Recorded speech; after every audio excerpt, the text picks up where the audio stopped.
Si tienen sus Biblias, vamos a abrir nuestras Biblias en esta mañana al capítulo 28 de Mateo. Capítulo 28 de Mateo. Durante este mes hemos estado enfocándonos como cristianos por supuesto, pensando en la época de la Navidad. Enfocamos nuestra atención en varios retratos de la persona del Señor Jesucristo, su venida a este mundo, su vida, y hoy en particular examinaremos la culminación y la prueba de la eficacia de su obra en la cruz del Calvario. En el capítulo 10 de Romanos, en el versículo 9, encontramos esta afirmación tan clave para el cristiano, para cualquier persona. Pablo dice lo siguiente: si confiesas con tu boca a Jesús por Señor y crees en tu corazón que Dios le resucitó de entre los muertos, serás salvo. Esta es una afirmación definitiva, clara. ¿Salvo de qué? Bueno, salvo del juicio de Dios, salvo del infierno, salvo del castigo, salvo del pecado, salvo de la culpa. ¿Cómo es que uno es salvo de todo esto? La respuesta se encuentra en las palabras del apóstol Pablo: confiesa con tu boca a Jesús como Señor y cree en tu corazón que Dios le resucitó de los muertos y serás salvo. Una de las doctrinas vitales del cristianismo es justamente la resurrección de Jesucristo. Creer en la resurrección del Señor Jesucristo es indispensable para ser salvo. Nadie puede ser salvo sin creer y afirmar esta vital doctrina bíblica, la resurrección. Y por supuesto, de esto estaremos hablando esta mañana. Nos encontramos en el capítulo 28 de Mateo y vamos a modo de introducción a leer los versículos del 1 al 6.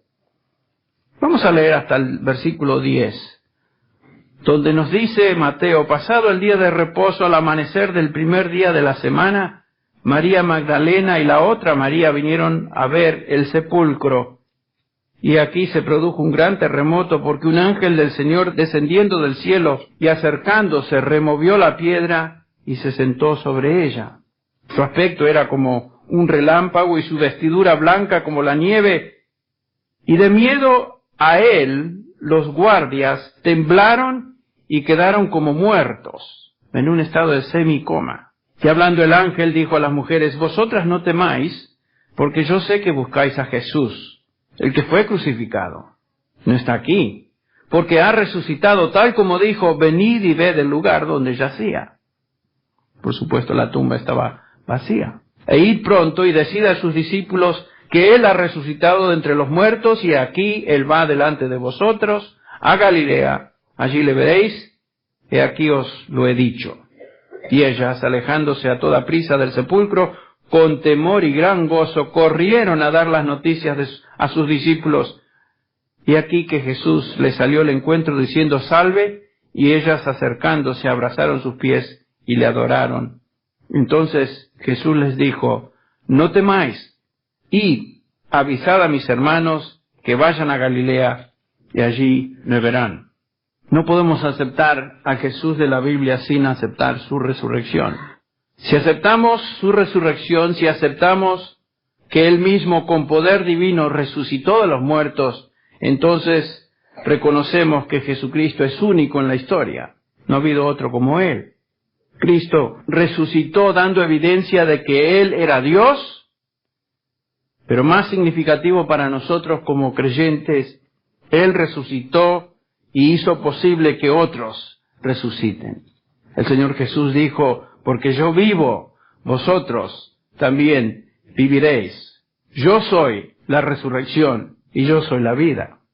La resurrección de Jesús entonces se convierte en la garantía que nosotros también resucitaremos. Imagínense. El anhelo de resurrección, el anhelo de tener vida después de la muerte, se encuentra en el corazón de todo ser humano. No es algo que se limita al cristianismo. Salomón expresa, por ejemplo, esta realidad allá en Eclesiastés 3:11, cuando dice: todo lo hizo hermoso en su tiempo, y ha puesto, noten esto, eternidad en el corazón de ellos. Dios ha colocado en el corazón de todo ser humano eternidad. Parte de ser humano es este sentido de que somos seres eternos. Ningún animal piensa ni se sienta a reflexionar en cuanto a la vida después de la muerte. Solamente un hombre hace eso. Parte de ser humano es poder razonar. Parte de ser humano es tener la ley de Dios escrita en nuestro corazón, nos dice Romanos 2:15, y tener una conciencia que nos acusa o nos excusa según hagamos algo que es bueno o malo. El hombre siempre se ha hecho esta pregunta: ¿qué pasa después de la muerte? No importa cuán primitiva o avanzada sea su cultura, el hombre ha elaborado ideas de lo que le espera en la eternidad, más allá de la muerte. Ustedes pueden leer las historias de cualquier sociedad o grupo o tribu, lo que sea. Todos tienen una idea de que hay algo más allá de la sepultura. Y la razón es obvia. Eclesiastés nos dice que Dios ha colocado en el corazón de todo ser humano ese sentido de inmortalidad o existencia eterna. Todos tenemos esa noción, lo sabemos instintivamente. Y la Biblia dice que tú vivirás para siempre. Eso es declaración de la Escritura.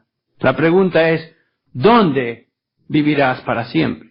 Eso es lo importante. El hecho de que existirás para siempre porque eres eterno es una realidad. La pregunta es, ¿dónde vas a pasar la eternidad? Y hay dos posibles lugares. No hay varias opciones. Ni hay un lugar intermedio llamado purgatorio. Entonces pasaremos nuestra eternidad en dos lugares. O en la presencia de Dios, para siempre con Él en gloria. O una eternidad de tortura fuera de la presencia de Dios en un lugar que la Biblia llama infierno. Pero la única manera de estar seguro que vamos a pasar la eternidad con Dios y estar seguro de que somos salvos es lo que Pablo nos dice: confesar a Jesús como Señor y creer en nuestro corazón que Él resucitó de los muertos. Ahora, además está decir que muchas personas no creen en la resurrección. Muchas personas no creen en la resurrección. Es muy popular hoy, y particularmente en círculos académicos, negar la resurrección de Jesucristo. Negar la Biblia, negar los milagros, negar el nacimiento virginal del Señor Jesús, negar su deidad, pero particularmente negar su resurrección. Es casi prestigioso, es honroso decir en círculos académicos que no creo en la resurrección. Es como una estampa de ser académico, el negar la resurrección de Jesucristo, negar la Biblia y negar todo lo que ella enseña y afirma. Pero la Biblia claramente registra la resurrección de Jesús y también registra el testimonio de muchas personas que le vieron y estuvieron con Él después de su resurrección. O sea, no fue el invento de una o dos personas.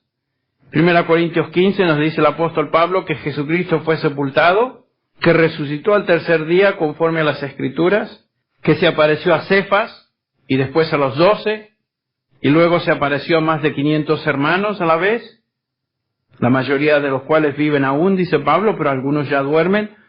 Qué interesante, ¿no?, que en la Escritura del Nuevo Testamento jamás se habla de la muerte de un cristiano como muerte, sino como dormir. Están en la presencia del Señor. Y después se apareció a Jacobo, luego a todos los apóstoles, y al último de todos, dice Pablo, como a uno nacido fuera de tiempo, se me apareció a mí. Muchos testigos de la resurrección. El registro histórico de su resurrección se encuentra en varios lugares del Nuevo Testamento, particularmente en los Evangelios y, por supuesto, reiterado en el resto del Nuevo Testamento, afirmando que la resurrección, sin duda, es una realidad. Entonces, aquellos que la niegan, ¿qué explicaciones dan en cuanto a lo que sucedió después de la muerte, después de la sepultura? ¿Cómo explican ellos los hechos después de la muerte de Jesús? Hay muchas teorías, no podemos mencionarlas a todas, simplemente repasar algunas de ellas para que nosotros veamos hasta qué punto, hasta qué extremo la gente trata de inventar razones con tal de negar la resurrección de Jesucristo. El punto es negar su resurrección. Por ejemplo, está la teoría del desmayo. ¿Qué es eso? Bueno, esta teoría dice que Jesús nunca murió, sino que entró en un estado de semicoma en la cruz y todos le dieron por muerto. Por supuesto, entonces lo colocaron en la tumba, ya que un cuerpo en esa época típicamente se envolvía con paños cubiertos de especias. El aroma de las especias y el frío de la tumba hizo que Jesús reviviera. Esa es la explicación. Que se levantara, por supuesto, que quitara la piedra y que se presentara más tarde delante de sus discípulos. Y, por supuesto, ellos entonces pensaron que había resucitado. Qué teoría absurda, ¿no es cierto? Ya que implica que Cristo pudo superar todas las heridas que tuvo, todos los azotes que recibió antes de llegar a la cruz, superó sus heridas y el desangre normal que causó justamente el ser clavado de manos y pies sobre ese madero. Y entonces simplemente estaba desmayado. Y después de todo ese desangre, todo lo que pasó, tuvo la fuerza suficiente para quitar la piedra, etc. Entonces ellos dicen que Jesús simplemente estaba desmayado. Interesante. Pero seguimos, hay otra. Algunos dicen que Cristo no fue enterrado. Esta teoría dice que Cristo nunca fue colocado en la tumba, sino que fue tirado en el basurero fuera de Jerusalén, lo que los judíos llamaban Gehenna, el lugar de la basura, el lugar donde se quemaba la basura y francamente ahí se tiraron los cadáveres de criminales. Y eso es lo que dicen ellos. La razón que nunca se encontró el cuerpo en la tumba es porque no estaba en la tumba, estaba ahí en el basurero. Pero esta teoría no explica el por qué los judíos y romanos colocaron un sello sobre la tumba del Señor. ¿Por qué se selló si no había cuerpo ahí? ¿Y por qué pedir una guardia romana que protegiera la tumba? ¿Por qué los judíos inventaron la mentira que los discípulos se habían robado el cuerpo? ¿Ven? No tiene sentido. Otra teoría es la alucinación. Esta teoría dice que Jesús nunca dejó la tumba, sino que los discípulos anhelaban tanto el verle resucitado que crearon una imagen mental de que Cristo había resucitado y la creyeron. Eso es estar alucinados. Bueno, pero ¿qué explicación absurda? Entonces quiere decir que todos los demás testigos tuvieron que ser alucinados también. Esos 500 testigos, por ejemplo, estos hermanos, como Pablo les llama, que le vieron una vez, y ellos no estaban esperando ver a Jesús resucitado, pero lo vieron porque Él había resucitado. Otra teoría que trata de negar la resurrección es la telepatía. Dicen estos que realmente no hubo resurrección, sino que Dios envió mensajes telepáticos a los discípulos para hacerles creer que Cristo había resucitado. Miren a qué extremo, qué imaginación. Esa es una ridícula explicación que hace a Dios engañador y mentiroso. Porque si Dios dice que debes creer en el Señor Jesucristo, que Él le resucitó de los muertos para ser salvo, Dios entonces te está mintiendo. Todo el Nuevo Testamento y su mensaje se convierte entonces en una gran mentira. ¿No es cierto? Cristo resucitó. Otra teoría dice que fue una identidad equivocada. Esta teoría dice que alguien tomó el lugar de Jesús. En otras palabras, alguien se hizo pasar por Jesús y se apareció ante sus discípulos. Pero además de ser increíblemente tonta, esta explicación implica que los discípulos no reconocieron al impostor. ¿Cómo es posible que estos discípulos que pasaron 3 años con Jesús, 24/7, como dicen en inglés, ¿no es cierto? 24 horas al día, 7 días de la semana, no hubieran reconocido a Jesús? Ellos sabían quién era Jesús. Es imposible que no lo hubieran reconocido. ¿Y qué de la aparición de Jesús en medio de ellos a través de una pared donde les invita ahora, ok, Tomás, ¿tú no crees? Toca mis manos, pon tu mano aquí, observad mis heridas. Imposible que un impostor haya hecho esto. Es realmente increíble, repito, hasta qué punto la gente va para negar la resurrección de Jesucristo. Ahora, la teoría más eficaz, tal vez, y la más común, la más aceptada de todas, es justamente la que encontramos en la Biblia. Mateo 27 y 28, el robo del cuerpo. Esta explicación simplemente dice que los discípulos se robaron el cuerpo. Y lo hicieron para falsificar la resurrección de Jesús. Esta noción, que comenzó con los líderes religiosos de Israel, se extendió a través de los años. Leamos un poquito más del capítulo 28. Comenzando con el versículo 11, dice: y mientras ellas iban, ¿se acuerdan? Las mujeres iban a avisar a los discípulos de la resurrección. Eso es lo que el ángel les mandó a hacer. Dice aquí: he aquí algunos de la guardia fueron a la ciudad e informaron a los principales sacerdotes de todo lo que había sucedido. Y después de reunirse con los ancianos y deliberar con ellos, dieron una gran cantidad de dinero a los soldados, diciendo: decid esto, aquí viene la mentira. Sus discípulos vinieron de noche y robaron el cuerpo mientras nosotros dormíamos. Como dicen en inglés, right. ¿No? ¿Qué explicación? Y si eso llega a los oídos del gobernador, nosotros lo convenceremos y os evitaremos dificultades. Ellos tomaron el dinero, hicieron como se les había instruido, y este dicho se divulgó extensamente entre los judíos, dice Mateo, hasta hoy, posiblemente 30 años más tarde del evento. Muchos todavía dicen hoy lo mismo.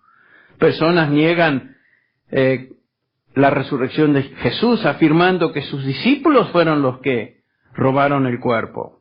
Pero examinemos el pasaje un poquito. El versículo 11 comienza diciendo: algunos de la guardia informaron a los sacerdotes, los líderes religiosos de la nación, lo que había sucedido. Bueno, ¿qué había sucedido? Lo que acabamos de leer en los versículos del 1 al 10. ¿Qué había sucedido? La resurrección había sucedido.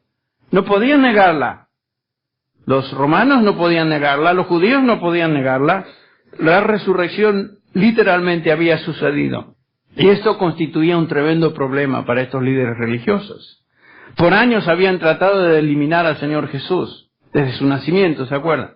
Finalmente, lo capturan por medio de la traición de uno de sus discípulos, Judas, lo enjuician, lo condenan a muerte.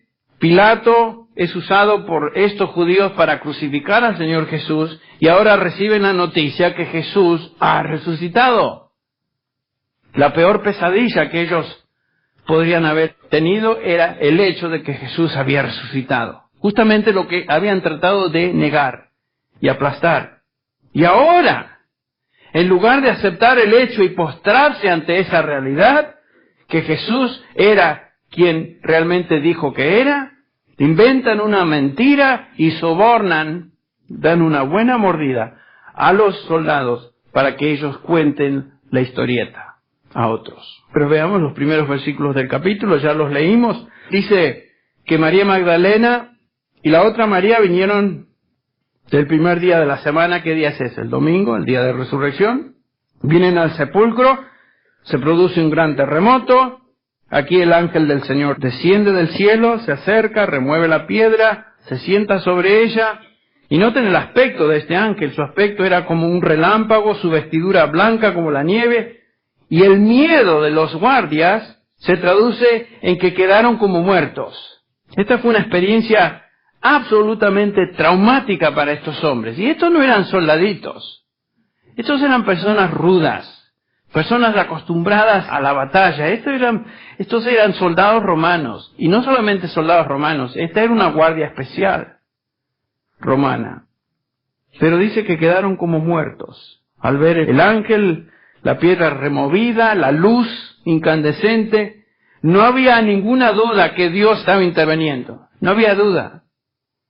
Y hablando el ángel dijo a las mujeres: vosotras no temáis, porque yo sé que buscáis a Jesús, que fue crucificado, pero Él no está aquí. ¿Por qué? Porque ha resucitado. Nadie se robó a nadie. Cristo ha resucitado. Es la única explicación. Id pronto entonces y avisad a sus discípulos. Las pobres salen corriendo, dice acá, con una mixtura de sentimientos, dice, con temor y gran gozo. Me imagino que ante estas evidencias y este increíble despliegue del poder de Dios, la aparición del ángel, la luz, ¿yo hubiera tenido temor? ¿No hubieran tenido temor ustedes? Por supuesto.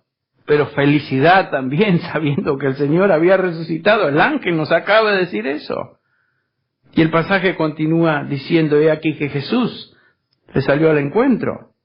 Iban corriendo y les dice, salve. Y ellas acercándose abrazaron sus pies, le adoraron. Entonces Jesús les dijo, no temáis, id, avisad a mis hermanos que vayan a Galilea y allí me verán. Ahora, estas mujeres iban en camino a avisar a los discípulos. Y el versículo 11 nos dice que mientras ellas iban en camino, algunos de la guardia, no todos, algunos de la guardia vienen a la ciudad e informan lo sucedido a los principales sacerdotes, a los líderes religiosos de la nación. ¿Qué pasó con los demás? Bueno, los demás todavía estaban en el sepulcro, todavía atontados posiblemente de todo lo que habían observado y experimentado. Y otros fueron a Jerusalén y avisan lo sucedido a los principales sacerdotes. Era importantísimo que estos soldados avisaran lo acontecido a los líderes religiosos. ¿Por qué? Bueno, vayan al capítulo 27, comenzando con el versículo 62. Noten lo que se trama aquí. Este es al día siguiente que Jesús había sido sepultado. Y al día siguiente, que es el día después de la preparación, se reunieron ante Pilato los principales sacerdotes y los fariseos. Y dijeron, Señor, a Pilato, nos acordamos que cuando aquel engañador, miren cómo se refieren a Jesús, el engañador, aquel que era la verdad y la vida, a él le llaman engañador. Cuando el engañador aún vivía, dijo, después de 3 días resucitaré. Por eso ordena que el sepulcro quede asegurado hasta el 3er día, no sea que vengan sus discípulos, se lo roben y después digan al pueblo, ha resucitado entre los muertos, y el último engaño será peor que el primero. Sin duda exasperado ya, Pilato les dice, tomen una guardia, llévense la guardia y manda la guardia a asegurarla como vosotros sabéis. Y fueron y aseguraron el sepulcro y además de poner la guardia, sellaron la piedra.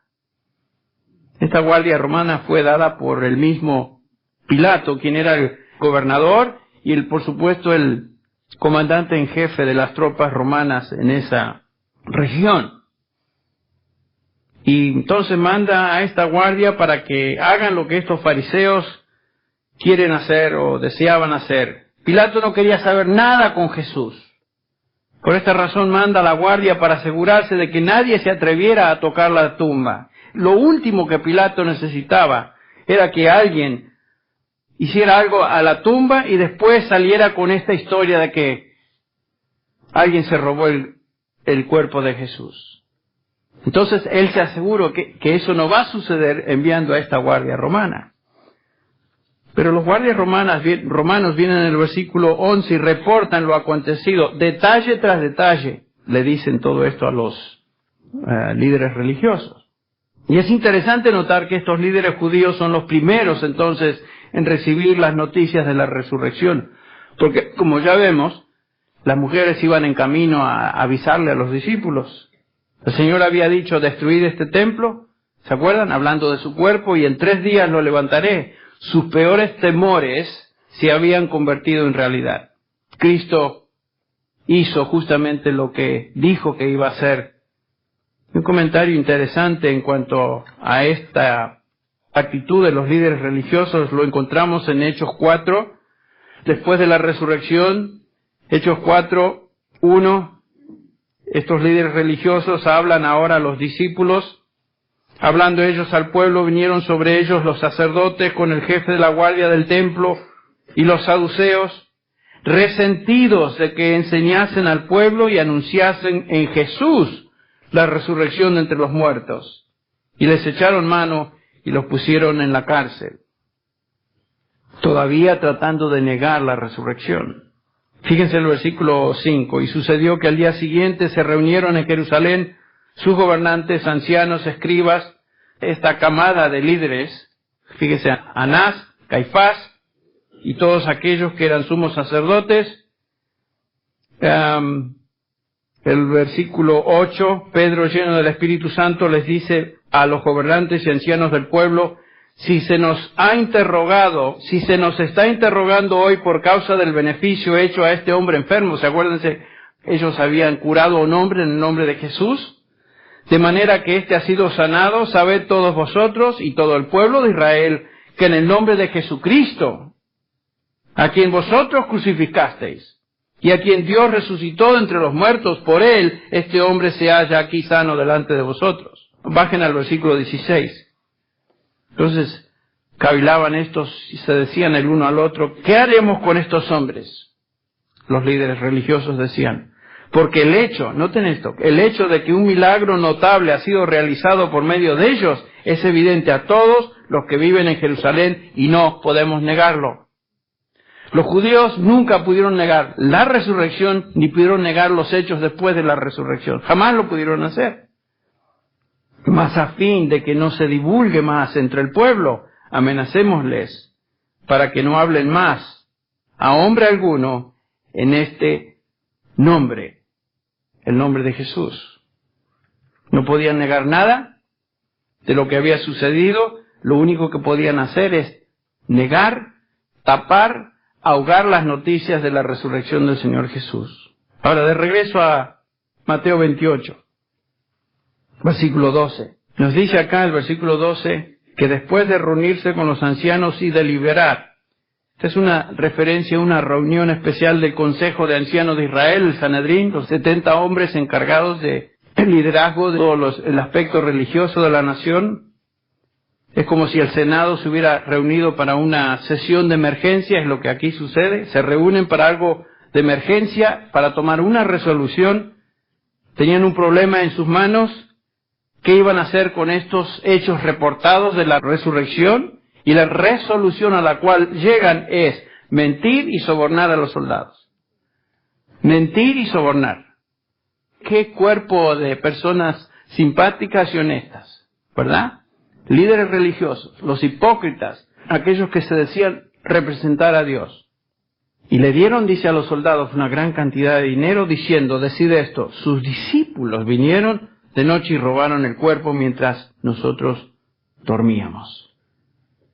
Sin lugar a dudas, el Sanedrín tuvo que recoger mucho dinero. Mucho dinero. ¿Se acuerdan cuántas piezas de plata tuvieron que pagarle a Judas para que él los guiara a donde estaba Jesús? 30 piezas de plata. Eso era un dineral. Y eso era una persona. Acá tenemos una guardia romana y cada uno de ellos tuvo que recibir quién sabe cuánto dinero. La palabra que aquí se traduce dinero es arguria, en griego, que es plata. Imagínense la cantidad de arguria, de plata que tuvieron que recoger para sobornar a estos tipos. Entonces no se iban a ir simplemente con un par de chirolitas en el bolsillo. Necesitaban dinero. Y vamos a ver por qué. El argumento mentira era desde el comienzo ridículo. Porque no te digan que los discípulos se robaron el cuerpo cuando ustedes dormían. Pregunta, ¿cómo supieron ellos que los discípulos se robaron el cuerpo si estaban durmiendo?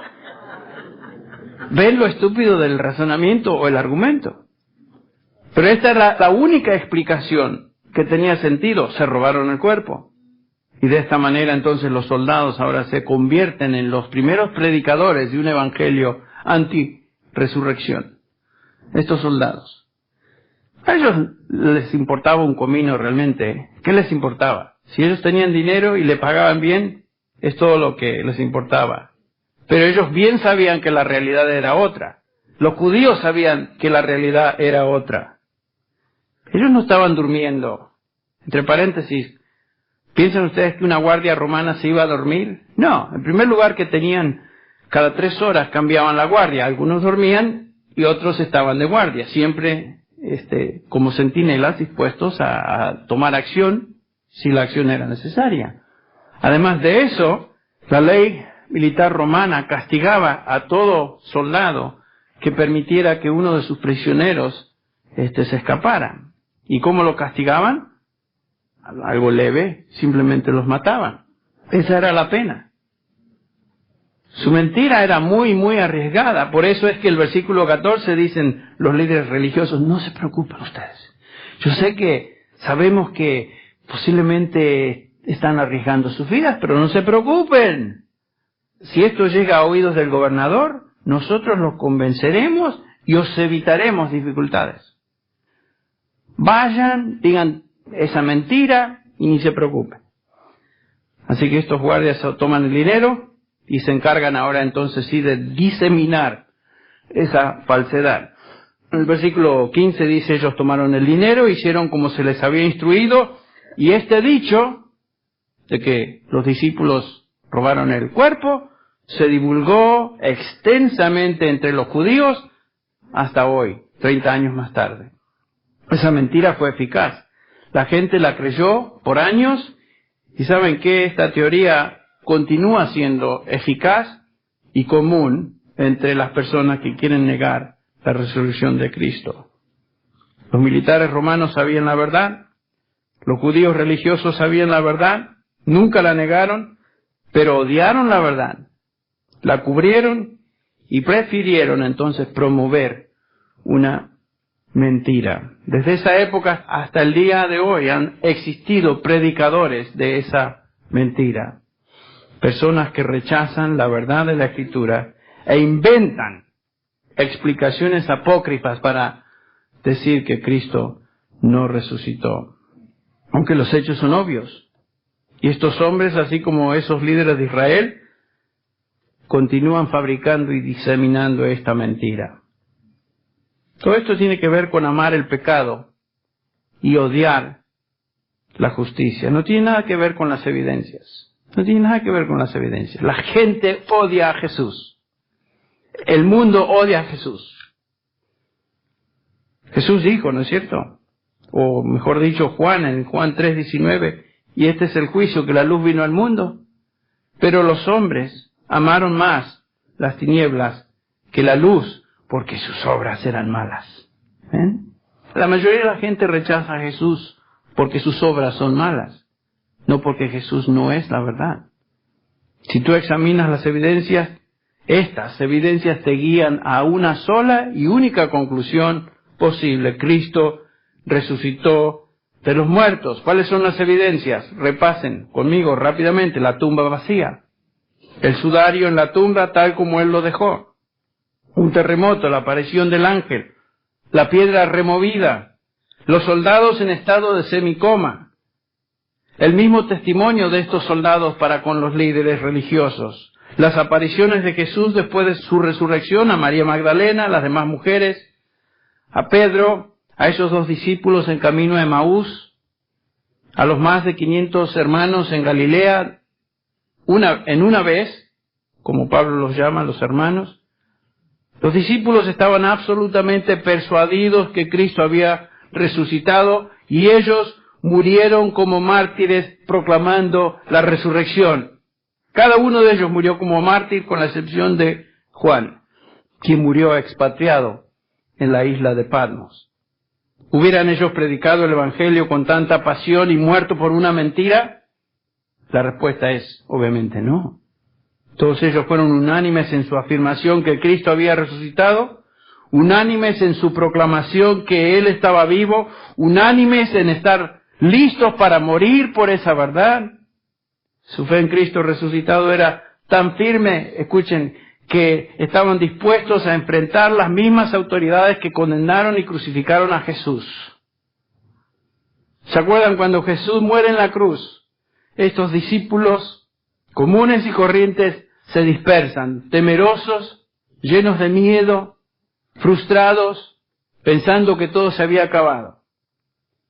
Esos mismos discípulos más tarde, cuando Jesús resucita, se enfrentan a aquellos que crucificaron al Señor Jesús y proclaman la resurrección de Jesucristo, sabiendo que lo que les esperaba era lo mismo que el Señor Jesús recibió.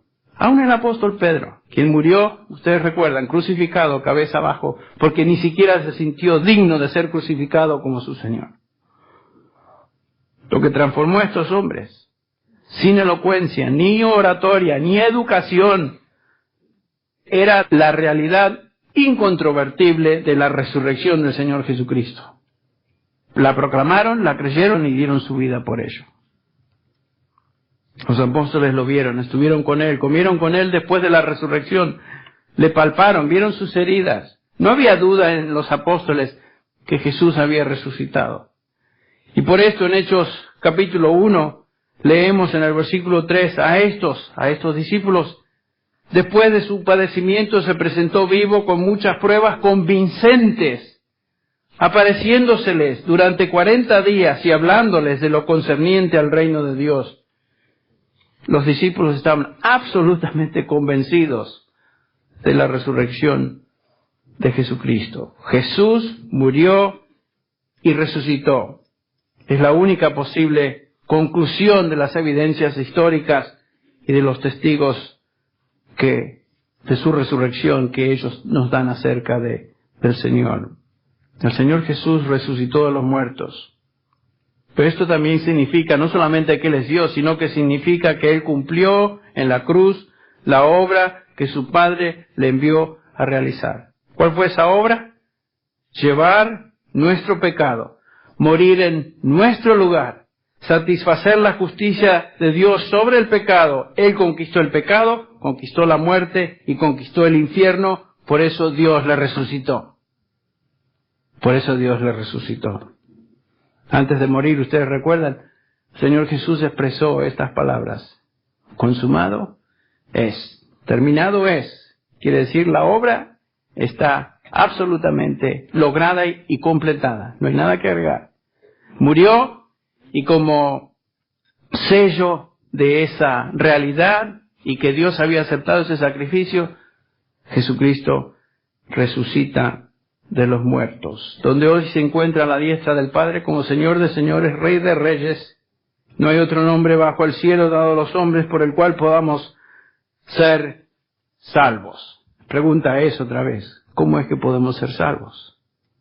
¿Puedes tú ser salvo? Hoy, por supuesto, puedes ser salvo hoy, pero la salvación le espera a todo aquel que, vimos en las palabras de Pablo, a todo aquel que confiesa a Jesús como Señor y cree en su corazón que Dios le resucitó de los muertos.